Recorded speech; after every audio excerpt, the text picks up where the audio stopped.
Assalamualaikum warahmatullahi wabarakatuh. Ini adalah kisah tentang Shaddad bin Ad bin Aus bin Arum bin Sam bin Nuh. Dia adalah salah satu dari 4 orang yang pernah menguasai dunia. 3 dari 4 tokoh lainnya yang pernah menguasai dunia adalah Sulaiman bin Daud alaihi salam, Iskandar Zulkarnain, dan Namrus bin Kan'an. Menurut Wahab bin Munabbih, salah seorang pemuka tabi'in dan ahli dalam bidang sejarah, Shaddad bin Ad mempunyai 4.000 orang anak. Menurut sebuah riwayat, dia telah menikahi 1.000 wanita. Dia hidup selama 1.000 tahun.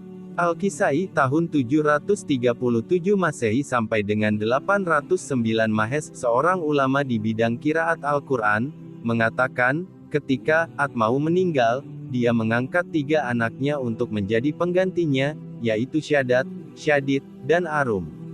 Shaddad adalah anak Ad yang tertua.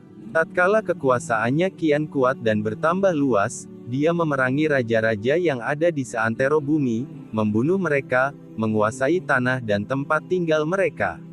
Dia memegang tampuk kekuasaan dari timur hingga barat. Wahab bin Munabbih mengatakan, belum pernah ada yang bisa menguasai dunia seluruhnya kecuali 4 orang, 2 mukmin dan 2 lagi kafir. Yang mukmin adalah Sulaiman bin Daud alaihi salam dan Iskandar Zulkarnain. Sementara yang kafir adalah Shaddad bin Ad dan Namrus bin Kan'an. Menurut sebuah pendapat lain, yang satunya lagi adalah Nebukadnezar. Allah sajalah yang lebih mengetahui kebenaran yang sesungguhnya. Dalam hal ini ada sebuah syair. Kita telah sering mendengar raja-raja yang binasa.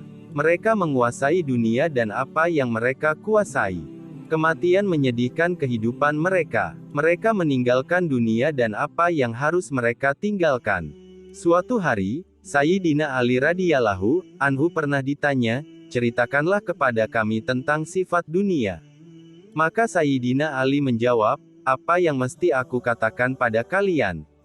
Dunia adalah sebuah negeri yang awalnya penuh dengan kesusahpayahan dan akhirnya adalah kebinasaan. Barang yang halalnya akan diminta pertanggungjawaban dan yang haramnya akan mendapatkan hukuman. Orang yang tidak membutuhkan dunia akan mendapatkan fitnah, dan orang yang membutuhkannya akan sedih. Rasulullah Shallallahu Alaihi Wasallam bersabda, seandainya dunia di sisi Allah ada nilainya walau hanya seukuran sayap nyamuk, tentu orang kafir tidak akan pernah diberinya seteguk air. Al-Kisai mengatakan bahwa Shaddad bin Ad dahulunya adalah orang yang sangat tertarik membaca kitab-kitab terdahulu yang telah diturunkan kepada para nabi.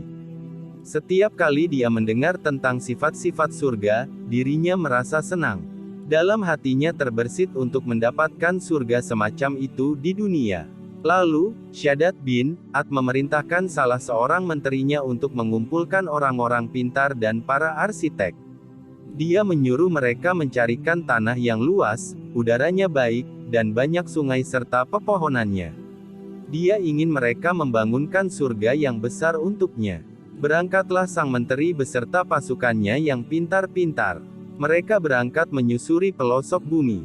Tatkala mereka sampai ke daerah Aden yang ada di pinggiran Yaman, di sana mereka menemukan tanah yang cocok dengan kriteria yang diinginkan Shaddad bin Ad.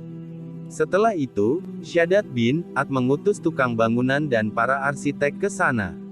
Mereka berkumpul di tanah itu, lalu mereka mengatur-atur dan membatasinya menjadi pola 4 sisi. Lingkaran tanah itu berukuran 4 farsak. Setiap sisinya berukuran 10 farsak. Ketika para pekerja itu telah menggali fondasi kota tersebut, di sana mereka telah mendirikan pagar dari batu pualam yang diberi lukisan berbintik-bintik, sisi-sisinya telah setengahnya mereka kerjakan. Hal tersebut mereka laporkan kepada Shaddad bin Ad. Mendengar laporan tersebut, Shaddad bin Ad berkata kepada para menterinya, tidakkah kalian tahu bahwa aku telah menguasai dunia seluruhnya? Para menteri menjawab, tahu Paduka. Dia berkata, aku ingin kalian membuat semua bangunan ini dengan emas, perak, permata, mutiara, yakut, minyak kesturi, kafur, zafaron, dan perhiasan-perhiasan indah lainnya. Maka, atas perintah itu mereka mengumpulkan barang-barang tersebut dari tiap penduduk.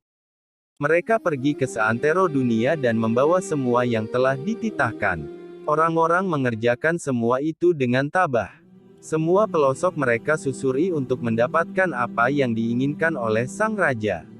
Setelah semuanya terkumpul, mulailah para pekerja membuat bata dari emas dan perak, kemudian bata-bata itu dipasangkan di atas batu pualam itu sehingga sisi-sisinya rampung dikerjakan. Setelah mereka merampungkan pembuatan pagar kota itu, mulailah di tengah-tengahnya mereka bangun gedung yang bahannya hanya terbuat dari emas dan perak. Untuk bangunan itu tiang-tiangnya mereka buat dari zabarzut hijau dan yakut merah.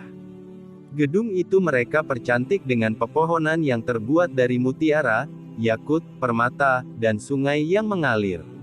Di sekitar gedung ditebarkan minyak kesturi, ambar, minyak wangi dari ikan, dan kafur. Semua itu mereka bangun dengan kreasi yang menakjubkan dan sempurna yang tidak akan ditemukan bandingannya di dunia ini, bahkan setengahnya pun tidak. Al-Kisai mengatakan, pembangunan kota itu memakan waktu 300 tahun. Setelah pembangunannya selesai, raja memerintahkan kepada para menteri, pembantu, dan punggawanya untuk memindahkan perabot dan wadah-wadah yang megah ke sana. Perintah itu mereka kerjakan selama 10 tahun.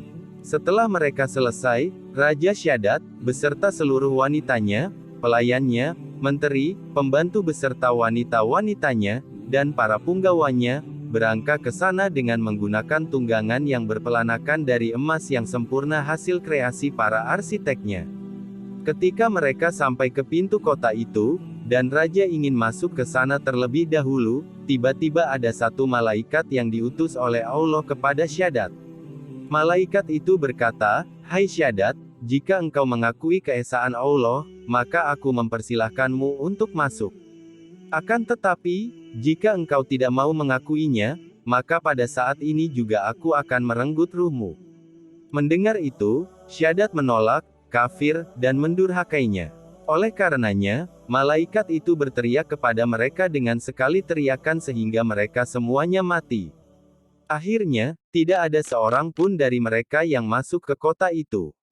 Wahab bin Munabbih mengatakan, di muka bumi tidak pernah ada sebuah kota yang seperti kota itu. Allah berfirman, apakah kamu tidak memperhatikan bagaimana Tuhanmu berbuat terhadap kaum Ad?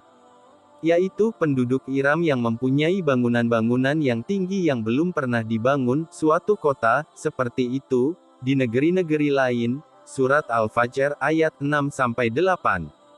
Kisah di atas ditulis Syekh Muhammad bin Ahmad bin Iyas, halaman 1448 sampai dengan 1522, yang diterjemahkan oleh Abdul Halim berjudul Kisah Penciptaan dan Tokoh-tokoh Sepanjang Zaman. Syekh Muhammad bin Ahmad bin Iyas adalah salah seorang sejarawan Mesir yang paling penting pada zamannya. Ia adalah saksi mata invasi Ottoman ke Mesir. Semoga tayangan di atas bermanfaat. Wassalamualaikum warahmatullahi wabarakatuh.